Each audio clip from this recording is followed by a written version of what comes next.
Hello student, welcome to Nelson's Primary School। बच्चों, आज हम अभ्यास करेंगे हमारी हिंदी की पाठ्य पुस्तिका का पाठ नंबर 10, जिसका नाम है हमारा भारत देश। बच्चों, हम इस पाठ में हमारे भारत देश की मुख्य विशेषताओं के बारे में जानेंगे। तो बच्चों, अब हम अभ्यास करेंगे इस पाठ में आने वाले कठिन शब्दों का। तो इस पाठ के कठिन शब्द इस प्रकार है। शब्द नंबर 1, प्रतीक, जिसका मतलब है चिन्ह। स्तंभ यानी कि खंभा। निवासी मतलब रहने वाला अथवा निवास करने वाला, जहाँ पर हम रहते हैं वहाँ की जगह रहने वाला। चाह, चाह का मतलब है इच्छा। अनुपात यानी अनुमान। सदैव हमेशा। अब आगे बढ़ते हैं। आगे बढ़ते हुए हम अभ्यास कर रहे हैं शब्द के अर्थ का। शब्दों के अर्थ में पहला शब्द है श्रृंखला। श्रृंखला का मतलब है लड़ी, यानी कि एक लड़ी, जैसे कि हम माला की लड़ी पिरोते हैं वैसी किसी भी चीज की एक लड़ी होना, इसको हम कहेंगे श्रृंखला। मुद्रा यानी हमारे देश में चलने वाले पैसे, इंग्लिश में करेंसी। सतह मीन्स धरातल यानी कि सरफेस। वास्तव में, असल में। समूह, झुंड। बच्चों, अब हम पाठ नंबर 10 हमारा भारत देश, इसका पठन करेंगे। पाठ का प्रकार है निबंध। तो बच्चों, इतनी सुंदर पंक्तियों से इस पाठ की शुरुआत हुई है कि सबसे सुंदर सबसे प्यारा यह भारत देश हमारा। बच्चों, लेखक ने हमारे देश को सबसे सुंदर और सबसे प्यारा कहा है। हमारे देश के कई नाम हैं। हिंद देश, हिंदुस्तान, भारतवर्ष, भारत। जापानी इसे इंडो कहते हैं और अंग्रेजी में कहते हैं इंडिया। इस देश की विशेषता है इसकी अनेकता।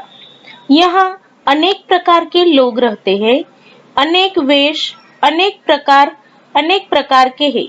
उनका खाना अनेक प्रकार का है। वे अलग अलग भाषाएं बोलते हैं, लेकिन वे सब एक हो जाते हैं जब वे अपने आप को भारतीय, हिंदुस्तानी या इंडियन कहते हैं। इसलिए कहते हैं कि हिंद देश के निवासी सभी जन एक है। रंग रूप वेश भाषा चाहे अनेक है। बच्चों, यहाँ क्या कहा गया है कि हमारे देश में अलग अलग भाषा, अलग अलग पहनावा, अलग अलग रीति रिवाज सब अलग है, फिर भी हम भारतवासी सब एक है। भारत एक विशाल देश है।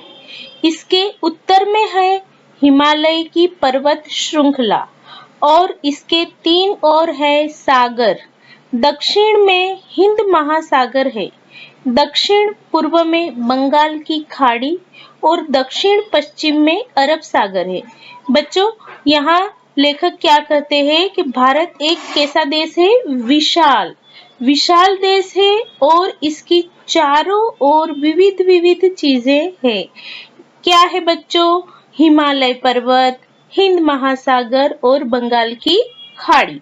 और पूरे देश में नदियों का तो जाल सा फैला हुआ है। इन्हीं नदियों के जल से भारत देश हरा भरा रहता है। बच्चों, भारत देश किस लिए हरा भरा रहता है? हमारी पवित्र नदियों के जल से। इनमें प्रमुख है गंगा, यमुना, ब्रह्मपुत्र, कृष्णा, कावेरी, गोदावरी आदि। ये जो नदियां हैं बच्चों, ये हमारी देश की प्रमुख नदियां हैं। ये क्या है? हमारे देश की प्रमुख नदियां हैं। नदियों का भी एक अलग ही विशेषता है।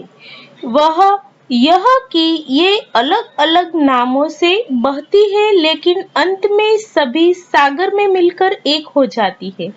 तो बच्चों नदियों का भी देखो, बहती तो अलग-अलग स्थानों से है ना? लेकिन वह सागर में मिलकर क्या हो जाती है? एक हो जाती है।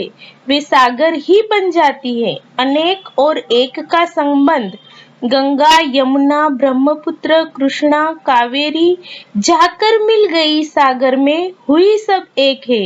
यहाँ लेखक क्या कहते हैं कि हमारी तो नदियों की भी अनेकता में एकता है। किस तरह से कि वो बहती अलग-अलग है लेकिन सागर में जाकर एक हो जाती है। विश्व में सभी देशों की अपनी अलग पहचान है। उनकी पहचान कराने वाली चीजों को राष्ट्रीय प्रतीक कहते हैं। भारत की पहचान कराने वाले प्रतीक इस प्रकार है। अब बच्चों आगे बढ़ेंगे हम हमारे राष्ट्रीय प्रतीक के हैं। बच्चों आपको पता होगा कि सभी देशों की अपनी अलग-अलग पहचान होती है। इसी तरह भारत की भी अलग-अलग पहचान है और उसकी पहचान कराते हैं उसके राष्ट्रीय प्रतीक। बच्चों अब हम आगे बढ़ेंगे हमारे राष्ट्रीय चिन्हों की तरफ। तो पहला है राष्ट्रीय ध्वज। हमारा राष्ट्रीय ध्वज तिरंगा है। बच्चों सभी को पता है कि हमारा राष्ट्रीय ध्वज कैसा है? तिरंगा है और इसमें समान लंबाई और चौड़ाई की 3 पट्टियां हैं। बच्चों पट्टियों की लंबाई भी कैसी है? समान है, एक समान है, न छोटी न बड़ी। सबसे ऊपर केसरिया, बीच में सफेद और नीचे हरे रंग की पट्टी है। इस ध्वज की लंबाई चौड़ाई का अनुपात 3.2 है। अर्थात लंबाई अगर 3 इंच हो तो चौड़ाई 2 इंच होनी चाहिए। सफेद पट्टी के बीच नीले रंग का एक चक्र है। यह चक्र वाराणसी के निकट बौद्ध तीर्थस्थल सारनाथ स्थित सम्राट अशोक के सिंह स्तंभ से लिया गया है। बच्चों यह अशोक चक्र कहाँ से लिया गया है? बौद्ध तीर्थ स्थल सारनाथ स्थित अशोक स्तंभ से। कहाँ से? अशोक स्तंभ से। इसे अशोक स्तंभ भी कहते हैं। इस चक्र में 24 आरे हैं। आरे का मतलब होता है रेखाएं। जो रेखाएं खींची गई है वो कितनी है? 24। आगे बढ़े राष्ट्रीय चिन्ह।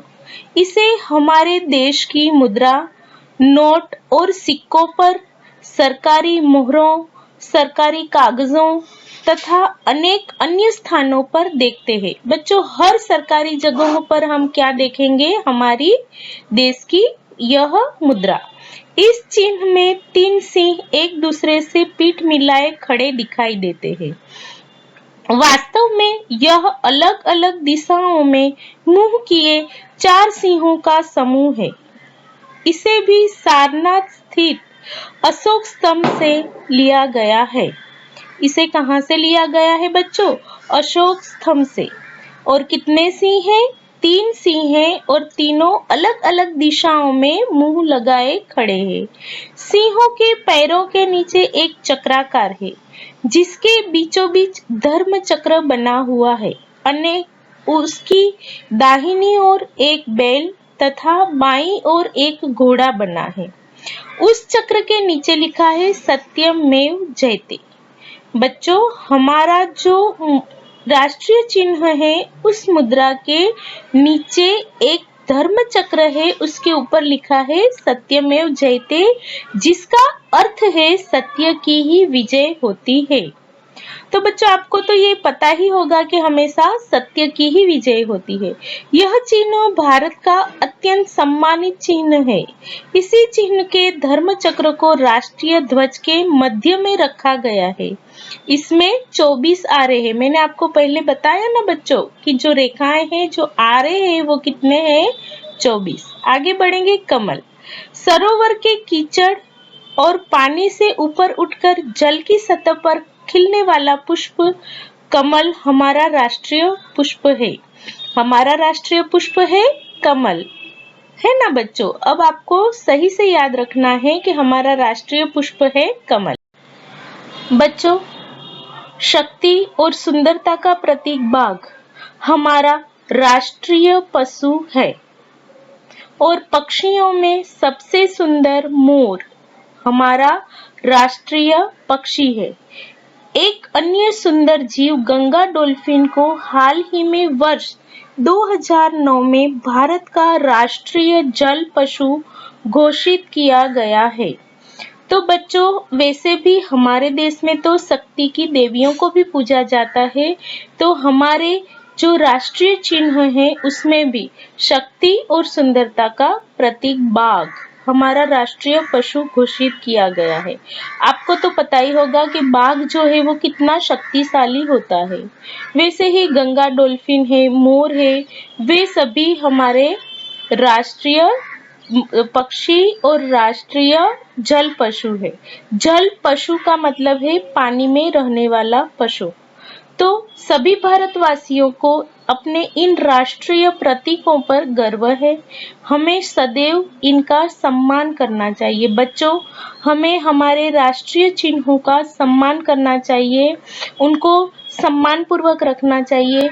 हम जैसे कि करते हैं कि 15 अगस्त या 26 जनवरी को छोटे छोटे झंडों को ले लेते हैं, फिर उसको संभाल नहीं सकते हैं, संभाल नहीं पाते हैं और इधर उधर फेंकते रहते हैं। ऐसा नहीं करना चाहिए। ऐसा न करके हमको सम्मान पूर्वक हमारे सभी राष्ट्रीय चिन्हों को रखना चाहिए। यह सीख इस पाठ से, यानी कि हमारा भारत देश जो हमारा पाठ है, उससे हमें दी गई है।